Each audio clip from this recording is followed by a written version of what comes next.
নমস্কার, আমি দেবাশিস চক্রবর্তী।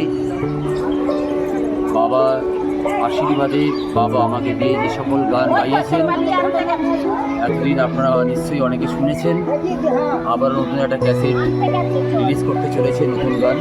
যাই হোক, যেটা বলতে এসেছি,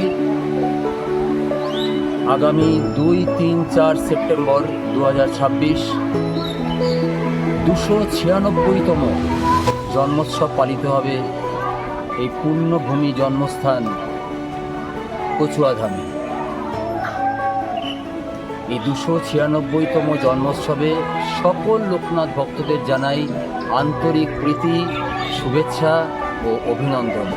আপনারা সকলে আসুন, বাবা লোকনাথকে দর্শন করুন, তার আশীর্বাদ নিন, তার মহাপ্রসাদ গ্রহণ করুন এবং বাবার যদি কৃপা হয় আগামী 3রা সেপ্টেম্বর বেলা 12টা থেকে 1টার মধ্যে এই কচুয়াধামে বাবার নাম গান আমি পরিবেশন করব।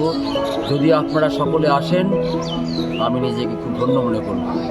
জয় বাবা লোকনাথ ব্রহ্মচারী বাবার জয়, জয় পুণ্যভূমি কচুয়াধামের জয়। ভূমি জন্মস্থান বলেই নয়, এখানে তার বাল্যবন্ধু বেণী মাধব এবং তার গুরু ভগবান গাঙ্গুলির জন্মভিটেও দর্শন করুন, যার জন্য বলা হয় 3 তীর্থ 1 গ্রাম, যার নাম পুণ্যভূমি জন্মস্থান বাবা লোকনাথের কচুয়াধাম।